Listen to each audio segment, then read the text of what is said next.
தங்கள் மனம் கவரும் திரைக்கலைஞர்களின் வாழ்க்கை பயணத்தை தாங்கள் தொடர்ந்து காண உங்கள் நியூஸ் மிக்ஸ் டிவியை சப்ஸ்கிரைப் செய்து கொள்வதுடன் நிகழ்ச்சி பிடித்திருந்தால் லைக் என்ற பட்டன் மூலம் தங்கள் விருப்பத்தையும் மற்றவர்களும் அறிந்திட ஷேர் என்ற பட்டன் மூலம் பகிர வேண்டுகிறோம்.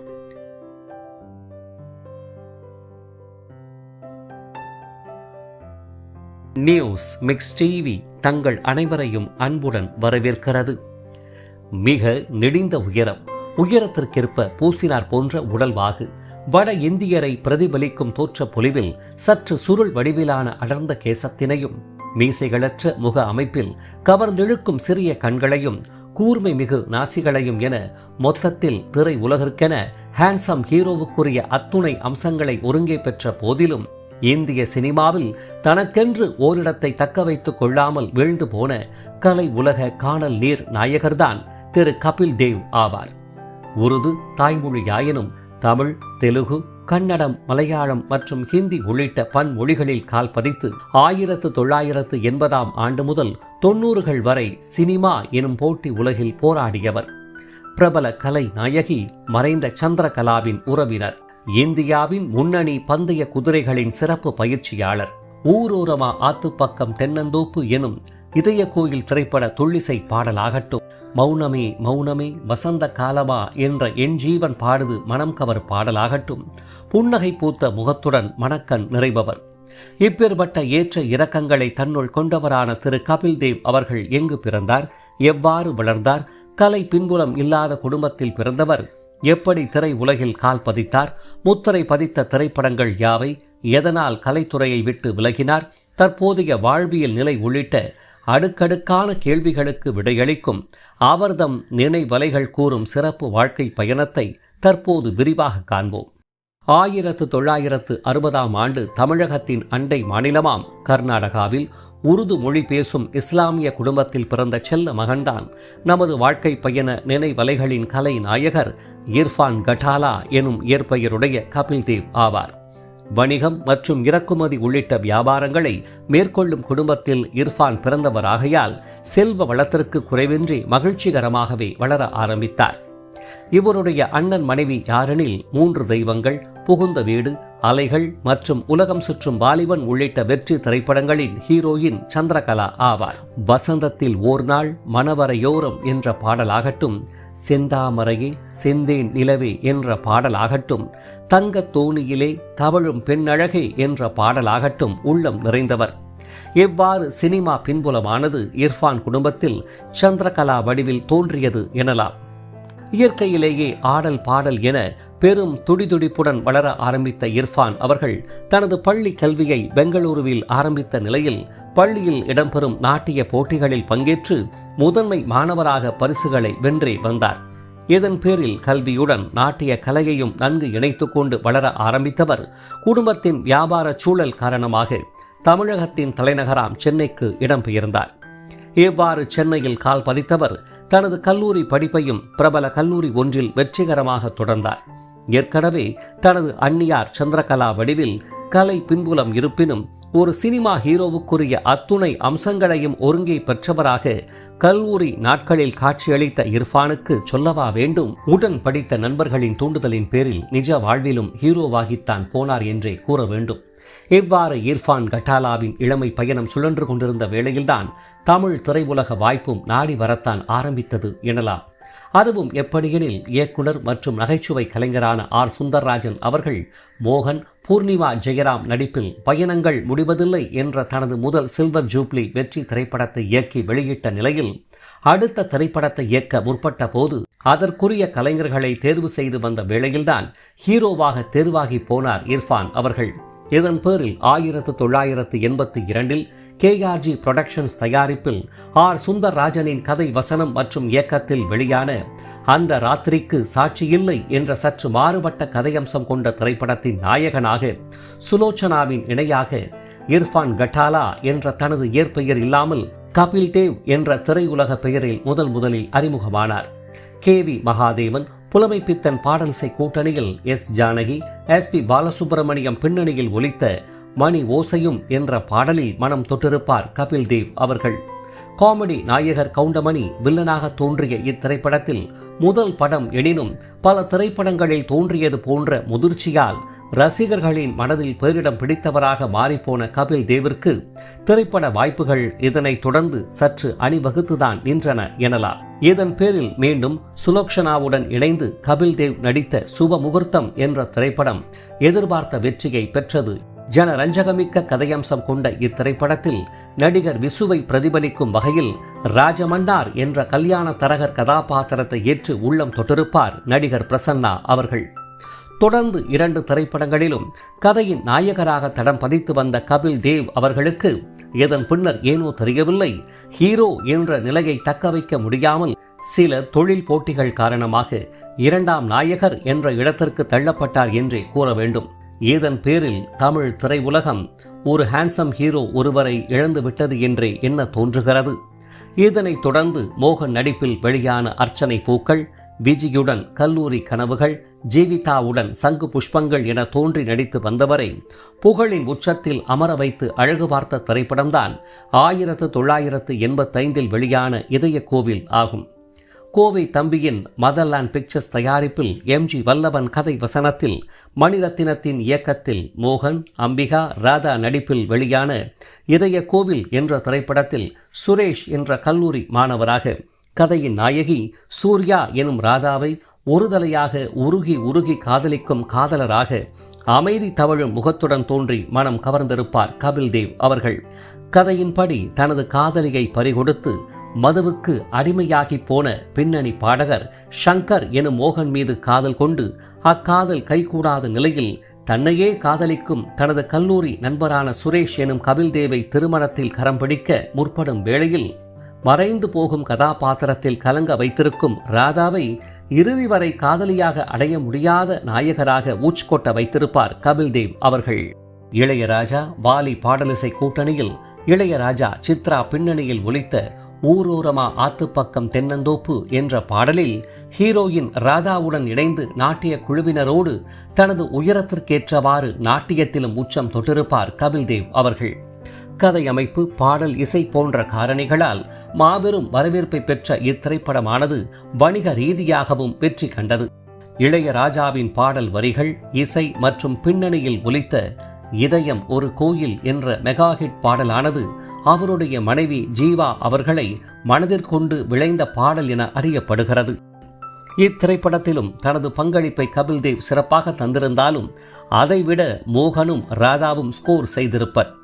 இவ்வாறு அறிமுக திரைப்படமான அந்த ராத்திரிக்கு சாட்சியில்லை என்ற படத்தில் காதலியுடன் பயணிக்க முடியாமல் காதலி மனநிலை பாதிக்கப்பட்ட வேளையில் அவருக்கு தாலி கட்டி மனைவியாக ஏற்றுக்கொண்டாலும் காதலியான சுலக்ஷனா மருத்துவமனைக்கு சென்று விடுவதும், இதய கோவில் திரைப்படத்தில் உருகி காதலித்தாலும் இறுதி வரையில் மணவரை சென்றும் ஒருதலை காதல் தோற்றுப்போய் கதையின் நாயகி சூர்யா எனும் ராதா இறந்து போவதும் என காதல் சென்டிமெண்டாக தோல்வி நாயகராகவே தோன்றி வந்த கபில் தேவ் அவர்கள் அடுத்து நடித்த திரைப்படமும் அவ்வாறே அமைந்து போனதை என்னவென்று சொல்ல. 1988 பஞ்சு அசோசியேட்ஸ் தயாரிப்பில் மீண்டும் ஆர் சுந்தர்ராஜன் கதை வசனம் மற்றும் இயக்கத்தில் கார்த்திக், சரண்யா நடிப்பில் வெளியான என் ஜீவன் பாடுது என்ற திரைப்படத்தில் தொழிலதிபர் கேப்டன் ராஜின் மகன் ஆனந்தாக தோன்றியிருப்பார் கபில் தேவ் அவர்கள்.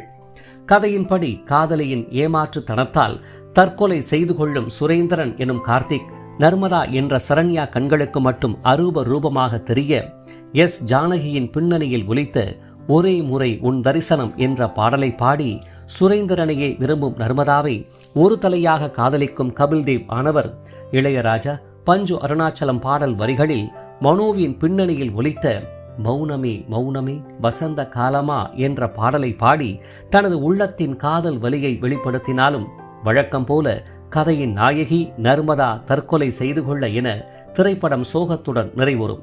இத்திரைப்படத்தின் வாயிலாகத்தான் கலை நாட்டிய தாரகை வெண்ணிராடை நிர்மலாவின் சகோதரி மகள் சுதா ஸ்வர்ணலட்சுமி அவர்கள் அறிமுகமாகியதுடன் தன்னை காதலிக்கும் சுரேந்திரன் எனும் கார்த்திக்கை காதல் எனும் பெயரில் ஏமாற்றுவதும், இளையராஜாவின் இசை மற்றும் பாடல் வரிகளில் லதா மங்கேஷ்கர் மனு பின்னணியில் வெளியான எங்கிருந்தோ அழைக்கும் உன் கீதம் என்ற பாடலிலும், பஞ்சு அருணாச்சலம் பாடல் வரிகளில் எஸ் ஜானகி மலேசியா வாசுதேவன் பின்னணியில் வசீகரித்த கட்டி வச்சுக்கோ எந்தன் அன்பு மனச என்ற பாடலிலும் மனம் தொட்டிருப்பார். மேற்கண்ட திரைப்படத்துடன் வாய்ப்புகள் குறைவு, அங்கீகாரமின்மை போன்ற காரணங்களால் மனதளவில் வேதனை கண்ட கபில் தேவ் அவர்களை மலையாள திரையுலகம் தன் பக்கம் வரவேற்றது எனலாம். அதுவும் எப்படியெனில், சற்று கவர்ச்சி கதையம்சம் கொண்ட திரைப்படங்களின் நாயகனாக அத்திரை உலகில் கால் பதித்த கபில் தேவ் அவர்கள் 1987 வெளியான ஜங்கிள் பாய், குரூரன், நித்திரையில் ஒரு ராத்திரி, மலையத்தி பொண்ணு உள்ளிட்ட திரைப்படங்களில் நடித்து வந்தவர் 1990 வெளியான கல்பனா ஹவுஸ் என்ற திரைப்படத்தில் டிராகுலா என்ற சாத்தான் கதாபாத்திரம் ஏற்று நடித்து மிரட்டியிருப்பார். இத்திரைப்படம் அம்மாவாசை இரவில் என்ற திரைப்படமாக தமிழில் வெளியாகி ஓரளவு வெற்றி கண்டது.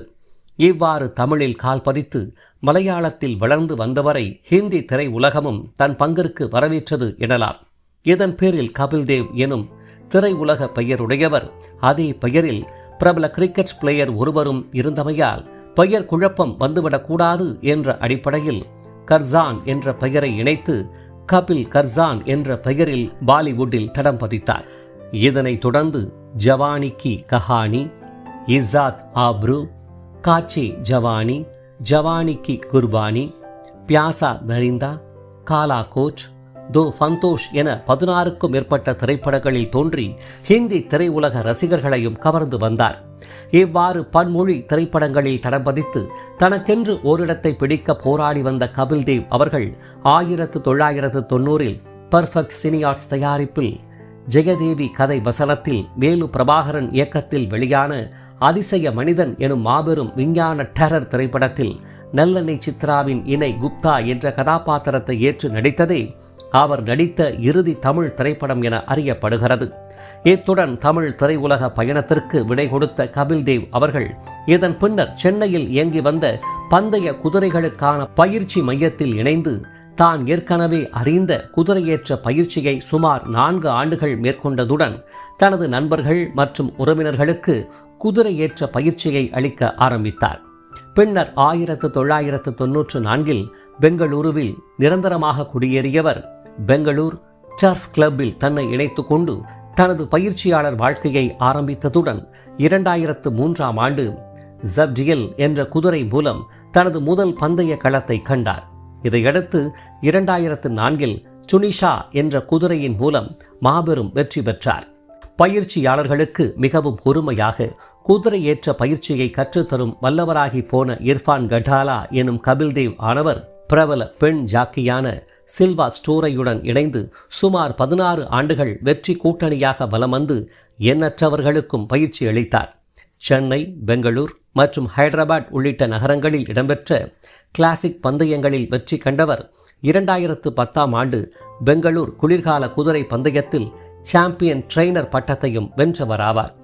இவ்வாறு திரை உலகில் தக்க வைக்க முடியாத கதையின் நாயகன் என்ற நிலையை உண்மை வாழ்வில் பலரும் பாராட்டும் வண்ணமாக தக்க வைத்துக் கொண்டு இந்தியாவின் முன்னணி பந்தய குதிரைகளின் சிறப்பு பயிற்சியாளர் என்ற அந்தஸ்தையும் பெற்று உலகளவில் பிரசித்தி பெற்று போனார் இர்ஃபான் கட்டாலா எனும் இயற்பெயருடைய கபில் தேவ் அவர்கள். கலை உலக தொடர்பும் சமூக வலைதள தொடர்புகளும் இன்றி மிகவும் மகிழ்ச்சிகரமாக வாழ்ந்து வரும் கபில் தேவ் அவர்கள் எந்த ஒரு நிலையிலும் தனது குடும்பத்தை பற்றி பகிர்ந்து கொள்ளாததால் அவர் திருமணம் புரிந்து கொண்டாரா, பிள்ளைகள் உள்ளனரா அல்லது தனித்து வாழ்கின்றாரா போன்ற தற்போதைய வாழ்வியல் தகவல்கள் பற்றி எவ்விடத்திலும் வெளியாகாததால் முழுமையாக தெரியவில்லை. தற்போது மிகவும் சுறுசுறுப்பாகவும் துடிதுடிப்பாகவும் பெங்களூர் டர்ஃப் கிளப்பில் பந்தய குதிரை பயிற்சியாளராக தன்னுடைய தொழிலில் நன்கு கவனம் செலுத்தி வருகிறார் கபில் தேவ் அவர்கள். இவ்வாறு தமிழ் திரை உலகின் ஹீரோவாக தடம் பதித்து இந்திய பன்மொழி நாயகராக உயர்வு பெற்று கலை உலக போட்டியால் தனக்கென்று ஓரிடத்தை முழுமையாக பெறாவிடினும் இந்தியாவின் முன்னணி குதிரை ஏற்ற பயிற்சியாளர் என்ற சாதனையை படைத்து வரும் திரு கபில் தேவ் அவர்கள் மேலும் பல சாதனைகள் பல படைத்து வளங்கள் பல நிறைந்த நலன்களோடு அமைதியும் மகிழ்ச்சியும் நிறைந்த வாழ்வில் நீடூழி வாழ ரசிகர்களாகிய நாம் அனைவரும் ஒன்றிணைந்து வாழ்த்துவோம் என கூறி, இவரை போன்ற திரை உலகின் காணல் நீர் நாயகர்களான ரயில் பயணங்களில் என்ற ஒற்றை திரைப்படத்தின் மூலம் ரசிகர்களின் மனதில் பேரிடம் பிடித்தவரும் கலை நாயகி சாந்தி கிருஷ்ணாவின் முன்னாள் காதல் கணவரும் தற்கொலையா கொலையா இயற்கை மரணமா எனும் விடை தெரியாத வகையில் மர்மமாக மரணித்து போன வேதனை நாயகர் ஸ்ரீநாத் அவர்களின் வாழ்க்கை பயணத்தை மேலே தோன்றும் இணைப்பின் மூலமாகவும், ஒரு தலை ராகம் என்ற திரைப்படத்தின் மூலம் தமிழ் திரையுலகில் கால் பதித்து அவ்வேளைய தோல்வி காதல் ஜோடிகளின் முன்னோடியாக தோன்றியவரும், 3 திருமண வாழ்வை கடந்து கலைச்சரிவால் வீழ்ச்சி கண்டவரும், தயாரிப்பாளர் மற்றும் இயக்குநராக வலம் வந்து ஜொலிக்க முடியாமல் போன திரு சங்கர் அவர்களின் வாழ்க்கை பயணத்தை மேலே தோன்றும் இணைப்பின் மூலமாகவும், ரயில் பயணங்களில் என்ற திரைப்படத்தின் மூலம் அறிமுகமாகி பாலைவனச் சோலை என்ற படத்தின் வாயிலாக உயர்வு கண்டவரும், ஹோட்டல் பணியாளராக பின்னணி குரல் கலைஞராக வலம் வந்தவரும், குணச்சித்திரம் வில்லன் போன்ற கதாபாத்திரங்களுக்கு உயிர் தந்தவரும், தற்போது கலை உலகிற்கு முற்றிலும் குட் பை கூறிவிட்டு பயணிப்பவருமான திரு ராஜீவ் அவர்களின் வாழ்க்கை பயணத்தை மேலே தோன்றும் இணைப்பின் மூலமாக மட்டுமல்லாது, தாங்கள் பார்த்து கொண்டிருக்கும் வீடியோவின் கீழே காணப்படும் டிஸ்கிரிப்ஷன் பகுதியில் பிரத்யேகமாக வழங்கப்பட்டுள்ள இணைப்புகள் வாயிலாக மேற்கண்ட மறக்க முடியாத எவர் கிரீன் கலை நாயகர்களின் அரிய தகவல்கள் மற்றும் குடும்ப புகைப்படங்கள் நிறைந்த சிறப்பு வாழ்க்கை பயணத்தை தாங்கள் அனைவரும் முழுமையாக அறிந்து கொள்ளலாம். இவர்களை போன்ற மனம் கவர் எவர் கிரீன் நாயகர்களின் வாழ்க்கை பயணத்தை தாங்கள் தொடர்ந்து காண உங்கள் நியூஸ் மிக்ஸ் டிவியை சப்ஸ்கிரைப் செய்து கொள்வதுடன் பின்னர் வரும் பெல் பட்டனில் உள்ள ஆல் என்ற எழுத்தை தெரிவு செய்து கொண்டு தங்களின் விருப்பத்தை லைக் என்ற குறியீடு மூலமாகவும் கருத்துக்களை கமெண்ட் பாக்ஸ் வாயிலாகவும் பகிர வேண்டுகிறோம். காத்திருங்கள் மற்றும் ஒரு வாழ்க்கை பயணத்திற்கு. அதுவரை இணைந்திருங்கள் உங்கள் நியூஸ் மிக்ஸ் டிவியுடன். நன்றி.